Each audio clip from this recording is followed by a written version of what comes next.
வணக்கம், வந்தனம், நமஸ்தே and welcome to the show மஞ்சள் வெயில் மாலை. எத்தனை ஷோ இருந்தாலும் நம்மளோட மஞ்சள் வெயில் மாலை ஷோ எப்பவுமே ஒரு யூனிக்கான ஷோ தாங்க. எல்லா விதமான விஷயங்களையுமே ஒரு சேர நம்மளோட இந்த ஷோவில் பார்த்துட்டு வரோம். இன்னைக்கு உங்களுக்கு பிடிச்ச விஷயங்கள் என்னென்ன இந்த செக்மெண்ட்ஸில் காத்துட்டு இருக்குங்கிறது பார்க்க ரெடியாக இருக்கீங்களா? வாங்க போகலாம்.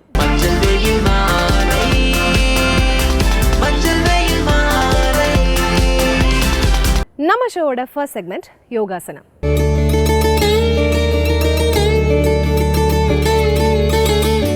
எந்த ஒரு விஷயமே ஆரம்பத்தில் கொஞ்சம் கஷ்டமாக தாங்க இருக்கும். அதை ரெகுலராக ப்ராக்டிஸ் பண்ண ரொம்பவே ஈஸியாகிடும். ஸோ அதே மாதிரி விஷயம்தான் யோகாவும்.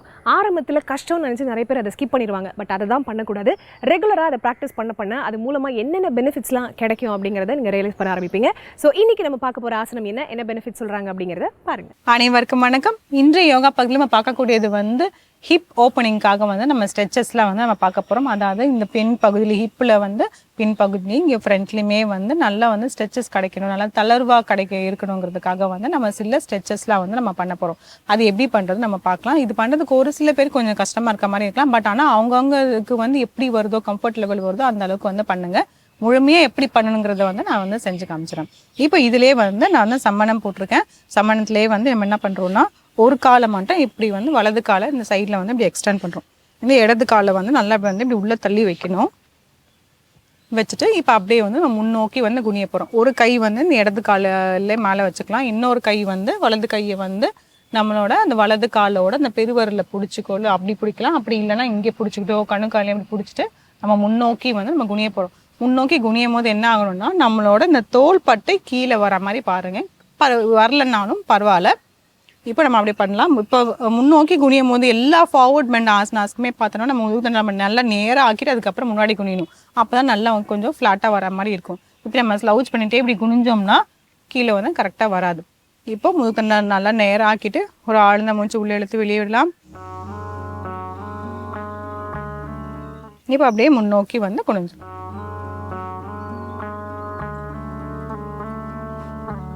சில வினாடிகள்.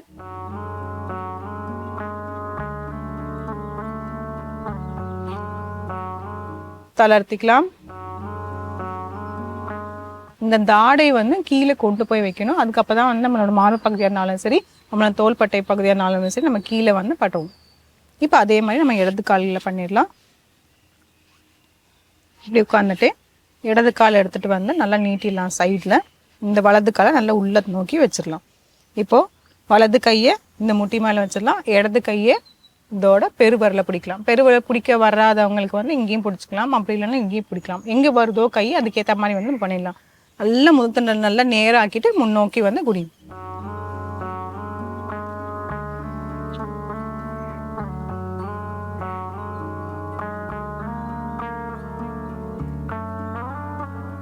தளர்த்திக்கலாம்.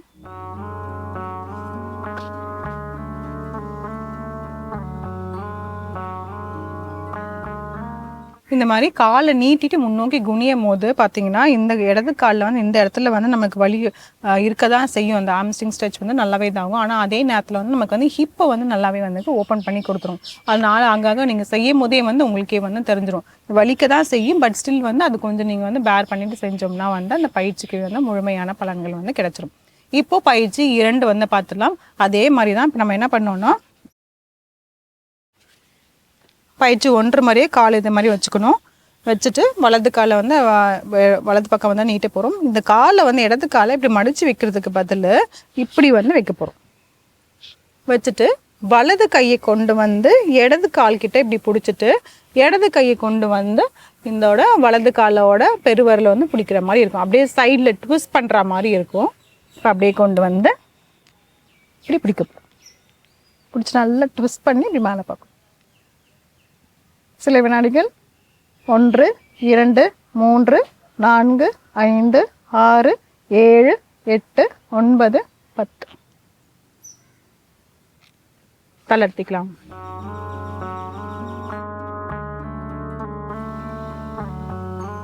இந்த அளவுக்கு பெண்ட் பண்ண முடியல, கையை கொண்டு போய் பிடிக்க முடியலங்கனாலும் பரவாயில்ல. எந்த அளவுக்கு வருதோ அந்த அளவுக்கு நம்ம பண்ணாலே போதும்.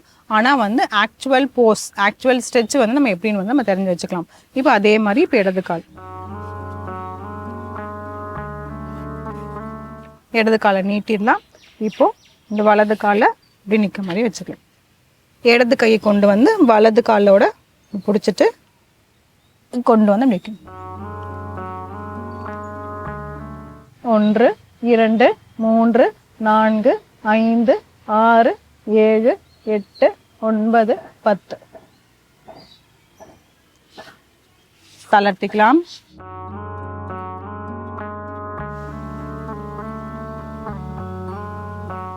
இந்த பயிற்சி 2 பண்ணுறதுக்கு கொஞ்சம் வந்து கஷ்டமாக தான் இருக்கும். எந்த அளவுக்கு வருதோ அந்த அளவுக்கு பண்ணிக்கலாம். இப்போ காலை வந்து இந்த மாதிரி பிடிக்க முடியல, இந்த கை கொண்டு போய் இப்படி பிடிக்க முடியலனாலும் பரவாயில்ல, ஓரளவுக்கு வந்து நம்ம தொடுற அளவுக்காக வச்சுட்டு நம்ம பண்ணோம்னா வந்து நமக்கு ஈஸியாகவே இருக்கும். இது இந்த ஸ்ட்ரெச்சஸ் வந்து நிறைய டைம் வந்து செய்ய பார்த்தீங்கன்னா நம்மளோட உடம்பு முழுவதுமே வந்து நல்லாவே வந்து தளர்வடைந்துடும். இந்த பயிற்சிகளை நம்ம செஞ்சு பாருங்கள். மீண்டும் அடுத்த பகுதியில் சந்திக்கலாம்.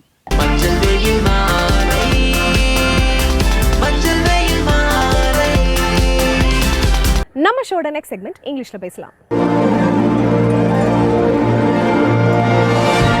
இங்கிலீஷ் கற்றுக்க நினைக்கிற பிகினர்ஸ்க்காகவே ரொம்ப ஈஸியான விஷயங்களாக எடுத்து இவர் ஒவ்வொரு நாளும் சொல்லி கொடுத்துட்ருக்காரு. இன்றைக்கி இவர் செலக்ட் பண்ணியிருக்கக்கூடிய அந்த டாபிக் என்ன அப்படிங்கிறத பார்க்க ரெடியாக இருக்கீங்களா? வாங்க. ஹலோ ஃப்ரெண்ட்ஸ், இன்றைக்கி நம்ம இங்கிலீஷில் பேசலாங்கிற நிகழ்ச்சியில் புதுசாக என்ன பார்க்க போகிறோம், ஆல்ரெடி என்ன பார்த்துட்டு இருக்கோம் அப்படிங்கிற ஒரு சின்ன நினைவூட்டலோட இன்னைக்கான கிளாஸ் ஸ்டார்ட் பண்ணிடலாம்.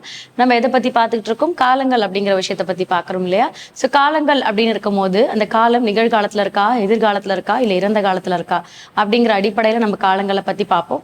இந்த காலங்கள் அப்படின்னு வரும்போது அந்த நிகழ்காலம், எதிர்காலம், இறந்த காலம் அப்படிங்கிறது ஒவ்வொருத்தருடைய பெர்ஸ்பெக்டிவ் பொறுத்து தான். ஃபார் எக்ஸாம்பிள், அவங்க பேசக்கூடிய விஷயங்கள் மட்டும்தான், மற்றபடி வேறு எதுவும் பெருசாக இருக்காது. அவங்க எதில் பேசுகிறாங்களோ அதை புரிஞ்சு அதை உள்வாங்கி அதுக்கேற்ற மாதிரி நம்ம ரெஸ்பான்சிவ் கொடுக்கணும். அந்த கொடுக்குற ரெஸ்பான்சிவ் வந்து எப்படி இருக்கணும் அப்படின்னு பார்த்தோம்னா கரெக்டாக இருக்கிற மாதிரி. அதாவது கரெக்டாக இருக்கிறது அப்படின்னா அவங்க கேட்குற காலத்துக்கு ஏற்ற மாதிரி பதில் கொடுக்கறது தான். சரிங்களா? அதே மாதிரி அந்த ஃப்ளூயன்சி அப்படிங்கிறது எடுத்த உடனே வரணுங்கிறது அவசியம் கிடையாது. முதல்ல நீங்கள் அதுக்கான தக்க பதிலை கொடுத்துட்டு கூட அதுக்கப்புறம் நீங்கள் ஃப்ளூயன்சி அப்படிங்கிற ஒரு விஷயத்த கொண்டு வரலாம். சரிங்களா? ஸோ அப்படி இருக்கும்போது இந்த காலங்கள் அப்படிங்கும்போது நம்ம கிட்ட நிறைய இருக்குது. அதுலேயும் டென்சஸில் வந்து 12 kinds ஆஃப் டென்சஸ் இருக்குன்னு சொல்லியிருக்கேன். ஒவ்வொரு கைண்ட் ஆஃப் டென்ஸுமே ஒரு விஷயங்களை கொடுத்துட்டு தான் இருக்குது. ஸோ அப்படி கொடுக்கும்போது ப்ரெசென்ட், பாஸ்ட், ஃபியூச்சர் அப்படின்னு வரும்போது ப்ரெசென்ட்டில் என்ன இருக்குது, பாஸ்ட்டில் என்ன இருக்குது, ஃபியூச்சரில் என்ன இருக்குன்றத ஒவ்வொன்றா நம்ம எக்ஸாமைன் பண்ணிக்கிட்டே வரும். ஸோ அப்படி பண்ணும்போது நமக்கு டென்ஸ் அப்படின்னாலே இட்ஸ் பேஸ்ட் ஆன் ரூல் இல்லையா? ரூல்னு சொல்லிட்டோம். ஸோ ரூல் மட்டும் இருந்தால் போதுமா மேம் டென்ஸை நம்ம புரிஞ்சுக்கலாம்னா? ஆப்வியஸாக டென்ஸ்னாவே ரூல் சார்ட் தான், புரிஞ்சுக்கலாம். ஆனால் ஒரு வாக்கியத்தை வடிவமைக்கிறது அப்படின்றது இருக்குது. நான் ஆல்ரெடி சொல்லியிருக்கேன், இந்த ஒர்க் ஃபார்ம், அந்த ஆக்ஷன் அவர் தான் என்ன பண்ணுவார், சென்டென்ஸையே வந்து ஹைலைட் பண்ணுவார் சொல்லியிருக்கேன். அந்த சென்டென்ஸ் வந்து இப்படி இருக்கிறதுக்கும் அப்படி இருக்கிறதுக்கும் அவர் தான் ஹைலைட் பண்ணுவாருன்னு சொல்லியிருக்கேன். ஸோ அதுக்கு ஏற்ற மாதிரி நம்ம இருக்கணும். ஸோ அந்த சென்டென்சஸ், அந்த ரூல், அந்த மேக்கிங் எப்படிங்கிறத சொல்லித்தருவாங்க. இன்னைக்கான டென்ஸ் வந்து present continuous tense,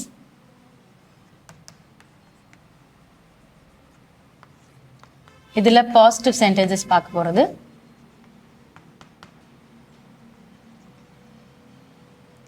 verb form V1, V2, V3, then V1 plus ing.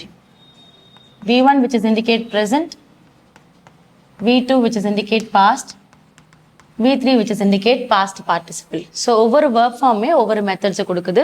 So இங்கே என்ன நம்ம verb ஃபார்ம் எடுக்கிறோம் அப்படின்னா கட், அதாவது CUT கட். கட் அப்படின்னா என்னது? டு கட்டிங் சம்திங், ஏதோ ஒன்று கட் பண்ணி விடுறோம் இல்லையா, வெட்டுறோம் இல்லையா அது. ஸோ V2 and V3க்குமே கட் தான். V1 plus INGக்கு வந்து கட்டிங்.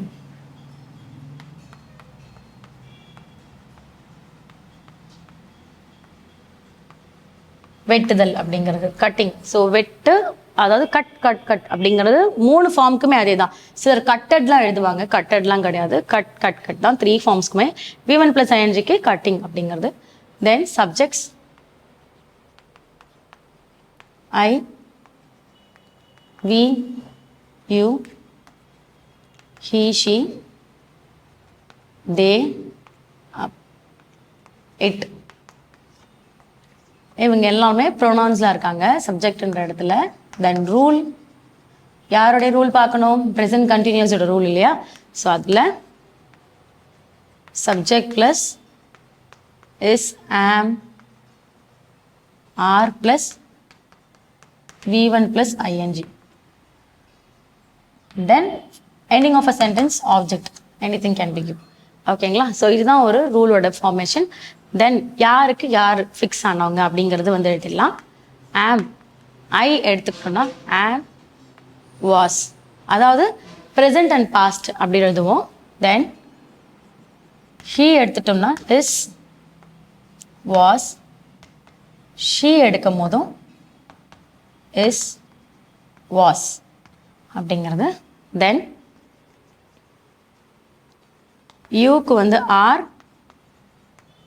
வேர், தே வந்து ஆர்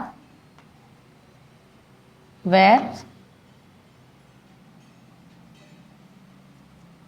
நெக்ஸ்ட் இட்டு வந்து இஸ் வாஸ். ஸோ எந்தெந்த சப்ஜெக்ட்டுக்கு எந்தெந்த verb ஃபார்ம் பொருந்தும் அப்படிங்கிறத ஃபிக்ஸ் பண்ணியிருக்கோம். எக்ஸாம்பிள், ஸோ இப்போ என்ன பண்ணலாம், கட்டிங்னு கொடுத்துருக்கேன். ஸோ இங்கே இருக்க சப்ஜெக்டில் any thing can be take. So நான் ஷீன்னு எடுக்கிறேன்.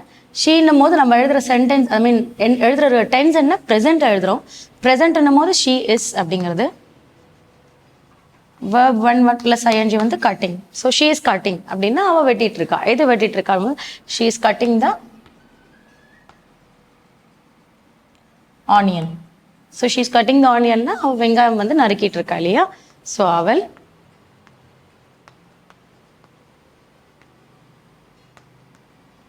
வெங்காயம்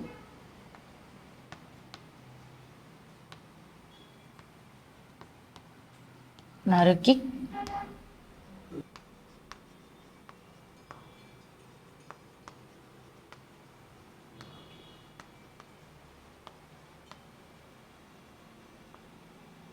வெங்காயம் நறுக்கி கொண்டிருக்கிறாள் அப்படிங்கிறது தான். ஸோ அப்போது அந்த என்ன வேலை செய்கிறாங்க அப்படிங்கிறது தான். ஸோ இப்போ இங்கே ஆக்ஷன் என்ன, கட் அப்படிங்க, இவங்க தான் ஆக்ஷன். ஸோ இந்த ஆக்ஷன் தான் இந்த பக்கம் இருக்க சப்ஜெக்டையும் அந்த பக்கம் இருக்க வேலையும் என்ன பண்ணுவாங்க, சேர்த்து சொல்லுவாங்க. ஸோ இந்த சப்ஜெக்ட், இந்த கட்டிங் அப்படிங்கிறது, வெட்டுதல் அப்படிங்கிற அந்த ஒரு செயல் வந்து ரெண்டு பேரையும் குறிக்கும். ஃப்ரண்ட்ல இருக்கவங்களுக்கு குறிக்கும், பின்னாடி இருக்கவங்களையும் குறிக்கும். ஏன்னா ஃப்ரண்ட்ல இருக்கவங்க தான் அந்த வேலையை செய்ய போறாங்க, பின்னாடி இருக்கவங்க தான் என்ன வேலை செய்யறாங்கன்றத கரெக்டாக சொல்லுவாங்க இல்லையா. கட்டிங்ன்றது ஓகே, கட் பண்றாங்க, எதை கட் பண்றாங்க அப்படிங்கிறது இருக்கு இல்லையா. அப்போ பின்னாடி இருக்கவங்க ஆப்ஜெக்ட்ங்கிறதுங்க வேணும், இருந்தால் தான் அவங்க எதை கட் பண்ணுறாங்கன்றது தெரிய வரும். சரிங்களா. ஸோ அப்போ அதனால தான் நம்ம இந்த ஃபார்மேட்டில் கொடுக்குறோம். இதே நெகட்டிவ்ல எழுதலாம், ஓகேங்களா. ஸோ நெகட்டிவ் நம்ம அடுத்த பெர்ஸ்பெக்ஷனில் பார்க்கலாம். ஏன்னா பாசிட்டிவ் நல்லா உங்களுக்கு தரவாயிடுச்சுனாலே நெகட்டிவும் இன்ட்ரோகேட்டிவும் ரொம்ப ஈஸியாக இருக்கும் உங்களுக்கு ஃப்ரேம் பண்ணுறதுக்கு. சரிங்களா. ஸோ இன்னைக்கான verb ஃபார்ம், இன்னைக்கான ரூல் வச்சுட்டு நான் உங்களுக்காக சென்டென்ஸ் ஃப்ரேம் பண்ணியிருக்கேன். நீங்களுமே ஒரு 5 to 10 சென்டென்ஸ் ஹோம்ஒர்க் பண்ணுங்கள், பேசி பழகுங்க முக்கியமாக. ஸோ நெக்ஸ்ட் கிளாஸில் நெக்ஸ்ட் இன்ட்ரெஸ்டிங்கான சென்டென்ஸோட உங்களை மீட் பண்ணுறேன். தேங்க்யூ.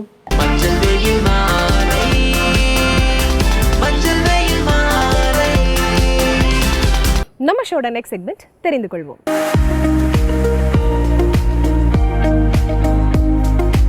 நம்மளோட இந்த தெரிந்து கொள்ளும் செக்மெண்ட் மூலமா ஒவ்வொரு நாளும் நிறைய விஷயங்கள் வந்து கத்துட்டு வரோம்.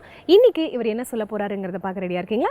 வாங்க பார்க்கலாம். வசந்த் டிவி ரசிகர்களுக்கு வணக்கம். இன்னைக்கும் நம்மளுடைய தெரிந்து கொள்வோம் நிகழ்ச்சியில தெரியாத பல விஷயங்களை தான் தெரிஞ்சுக்க போறோம். பூமியில எல்லாராலையும் விசில் அடிக்க முடியும். ஆமா, விதவிதமா சவுண்டு போட்டு அடிக்கலாம். நம்ம வந்து உஷு சொல்லலாம், கை வச்சு அடிப்பாங்க, விரலை வச்சு அடிப்பாங்க, இப்படி வித்தியாசமா வச்சு அடிச்சுக்கிட்டே இருப்பாங்க.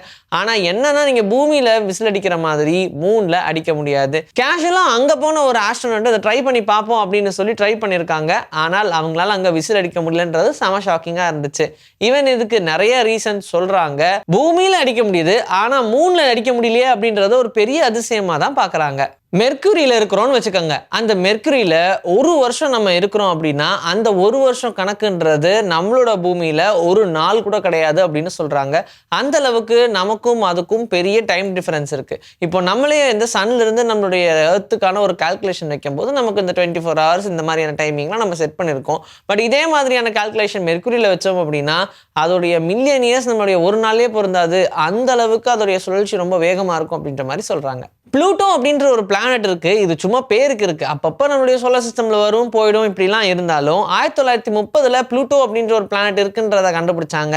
ஆனா இந்த பிளானட் இப்போ வரைக்கும் ஒரு ஆர்பிட்டோட சுழற்சியை கூட முடிக்கல அப்படின்னு சொல்றாங்க. ஏன்னா இது ஒரு முறை சுழற்சியை முடிக்கிறதுக்கு 248 வருஷம் ஆகுமா. அப்ப இன்னுமே அது முடிக்காம தான் இருக்கு, சுத்திக்கிட்டே இருக்கு. எப்ப முடிக்கும் அப்படின்னு சொல்லி எல்லாரும் காத்துக்கிட்டு இருக்காங்க. ஹாலிவுட் படங்கள்லாம் நம்ம பார்த்ததுக்கு அப்புறமா இந்த விண்கல்லாம் விழுகும் போது ஒரு சவுண்டோட விழுகும், இந்த நெருப்போட விழுகும். அதெல்லாம் பூமியில வந்து அந்த சவுண்ட் கொடுக்கறது ஓகே தான். ஆனால் சில டைமு அது ஸ்பேஸில் இருக்கும் போதே அப்படியே நமக்கு சவுண்ட் எஃபெக்ட்ஸ்லாம் கொடுப்பாங்க. நிஜமாவே அப்படி நீங்கள் போய் பக்கத்தில் பார்க்குறீங்கன்னு வச்சுக்கோங்க, உங்களுக்கு ஒன்றுமே கேட்காது. ஏன்னா space one and only silent மட்டும்தான் நிறைஞ்சிருக்கும். அங்கே எந்த ஒரு சத்தத்துக்கும் இடம் கிடையாது, ரொம்ப சைலண்ட்டாக மட்டும்தான் இருக்கும். அதனால் ஸ்பேஸில் அப்படி சத்தங்கள்லாம் கேட்கும் அப்படின்னு நீங்கள் நினச்சிட வேண்டாம்.